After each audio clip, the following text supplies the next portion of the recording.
Hi friends, ಎಲ್ಲರಿಗೂ ನಮಸ್ಕಾರ. ನಾನು ತೊಗರಿಬೇಳೆಯಲ್ಲಿ ಹೋಳಿಗೆ ಮಾಡ್ತಾಯಿದ್ದೀನಿ. ಹಬ್ಬ ಟೈಮಲ್ಲೆಲ್ಲ ನಮ್ಮ ಮನೇಲಿ ಯಾವಾಗಲೂ ಇದೇ ಥರ ಮಾಡೋದು. ಬನ್ನಿ ಹೇಗೆ ಮಾಡೋದು ಅಂತ ನೋಡೋಣ. ಒಂದು ಪಾತ್ರೆಯಲ್ಲಿ ಬಿಸಿನೀರು ಕಾಯಕ್ಕೆ ಇಟ್ಟಿದ್ದೀನಿ. ಬಿಸಿನೀರು ಕಾದ ತಕ್ಷಣ ಒಂದು 3/4 kg ತೊಗರಿಬೇಳೆ ತೊಗೊಂಡಿದ್ದೀನಿ. ಅದನ್ನು ನಾನು ಬೇಯಕ್ಕೆ ಇಡ್ತೀನಿ.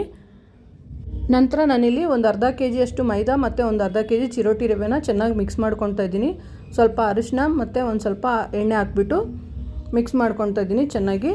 ಇದು ಸ್ವಲ್ಪನೇ ನೀರು ಹಾಕ್ಬಿಟ್ಟು ಒಂದು ಹದವಾಗಿ ಕಲಿಸ್ಕೊಬೇಕು. ನೋಡಿ, ಅದು ರವೆನೂ ಮೈದಾನು ಕ್ಲೀನಾಗಿ ಮಿಕ್ಸ್ ಆಗೋ ಥರ ಮಿಕ್ಸ್ ಮಾಡಿಕೊಂಡು ಸ್ವಲ್ಪನೇ ನೀರು ಹಾಕ್ಕೊಂಡು ಒಂದು ಹದವಾಗಿ ಕಲಿಸ್ಕೊಬೇಕು. ನಾವು ಹೋಳಿಗೆ ಮಾಡೋದ್ರಲ್ಲಿ ಮೇನ್ ಏನಪ್ಪ ಅಂತಂದರೆ ನಾವು ಹಿಟ್ಟು ಯಾವ ಥರ ಕಲಿಸ್ಕೊಳ್ತೀವಿ ಅನ್ನೋದ್ರ ಮೇಲೆ ಡಿಪೆಂಡ್ ಆಗಿರುತ್ತೆ. ಸ್ವಲ್ಪನೇ ನೀರು ಹಾಕ್ಕೊಂತ ತುಂಬ ಗಟ್ಟಿಗೋಲ್ಲ ತುಂಬ ತೆಳ್ಳಗೋಲ್ಲ ಅನ್ನಂಗೆ ಒಂದು ಸ್ಮೂತಾಗಿ ಕಲಿಸ್ಬೇಕು. ನೋಡಿ, ಇಷ್ಟು ಹದ ಕಲಿಸಿದ್ರೆ ಸಾಕು. ಮತ್ತು ಇದಕ್ಕೆ ನಾವು ಆಯಿಲ್ ಸ್ವಲ್ಪ ಜಾಸ್ತಿ ಹಾಕ್ಕೊಬೇಕಾಗತ್ತೆ. ಆಯಿಲ್ ಜಾಸ್ತಿ ಹಾಕಿದ್ರೇ ಹೋಳಿಗೆ ಚೆನ್ನಾಗಿ ಬರುತ್ತೆ. ಒಂದು ಸ್ವಲ್ಪ ಸಾಫ್ಟ್ ಆಗೋ ತನಕ ಕೈಯಲ್ಲಿ ನಾದ್ತಾನೆ ಇರಬೇಕು.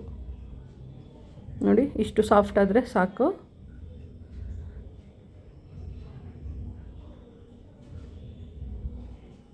ನೋಡಿ, ಇವಾಗ ಆಗಿದೆ. ಇದಕ್ಕೆ ಮತ್ತೆ ನಾನು ಸ್ವಲ್ಪ ಆಯಿಲ್ ಹಾಕ್ಬಿಟ್ಟು ಮುಚ್ಚಿಡ್ತಾ ಇದ್ದೀನಿ. ಒಂದು 2 ಅವರ್ 3 ಅವರ್ ಆದರೂ ಮುಚ್ಚಿಟ್ರೆ ಚೆನ್ನಾಗಿ ಬಿಡಿ. ಮೊದಲೇ ಬೇಳೆ ಬೇಯಕ್ಕೆ ಇಟ್ಟಿದ್ವಲ್ಲ, ಇದನ್ನು ಅವಾಗವಾಗ ನಾವು ಚೆಕ್ ಮಾಡ್ಕೊತಾ ಇರಬೇಕು. ಜಾಸ್ತಿ ಬೆಂದೋಗ್ಬಿಟ್ರೆ ಕಷ್ಟ ಆಗಿಬಿಡುತ್ತೆ. ಆವಾಗ ಹೂರ್ಣ ತೆಳ್ಳಗಾಗ್ಬಿಟ್ಟಿರುತ್ತೆ, ಒಬ್ಬಟ್ಟು ಬರಲ್ಲ. ನೋಡಿ, ಈ ಥರ ಸಪ್ರೇಟಾಗಿ ನೀರು ಬಸ್ತಿ ಇಟ್ಕೊಬೇಕು. ಬೇಳೆದು ಸ್ವಲ್ಪನೂ ಬೇಳೆಯಲ್ಲಿ ನೀರು ಇರಬಾರ್ದು. ನೋಡಿ, ಇದು ನಾನು ಸ್ವಲ್ಪ ಕರಿಬೇವು ಹಾಕ್ಕೊತಾ ಇದ್ದೀನಿ. ಆವಾಗ ಒಬ್ಬಟ್ಟಿನ ಸಾರು ಸ್ಮೆಲ್ಲು ಚೆನ್ನಾಗಿ ಬರುತ್ತೆ ಅಂತ.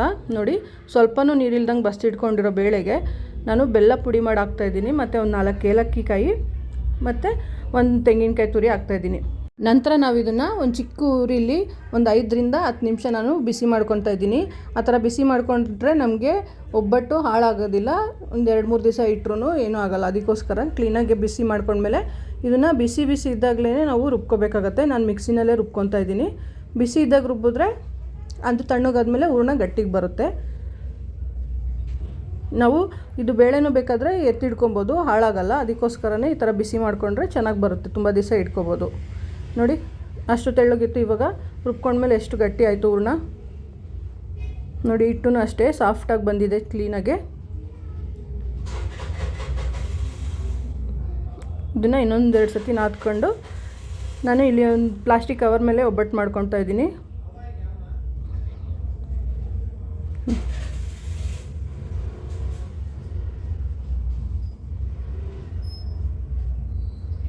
ನೋಡಿ, ಒಂದು ಕವರಲ್ಲಿ ತಟ್ಕೊತಾ ಇದ್ದೀನಿ. ಬೇಕಂದರೆ ಕೈಯಲ್ಲೇ ತಟ್ಬೋದು, ಇಲ್ಲ ಬಾಳೆದೆಲೆಲ್ಲೂ ತಟ್ಕೊಬೋದು. ಇನ್ನೊಂದು ಕವರ್ ಮೇಲೆ ಇಟ್ಬಿಟ್ಟು ನನಗೆ ಎಷ್ಟು ಅಗಲ ಬೇಕೋ ಆ ಥರ ನಾನು ಮಾಡ್ಕೊತಾ ಇದ್ದೀನಿ. ತೆಳ್ಳಗೆ ಬೇಕಂದರೆ ತೆಳ್ಳಗೆ, ದಪ್ಪ ಬೇಕಂದರೆ ದಪ್ಪಾಗಿ ಮಾಡ್ಕೊಬೋದು. ಇನ್ನೊಂದು ಮಾಡ್ತಾಯಿದ್ದೀನಿ ನೋಡಿ.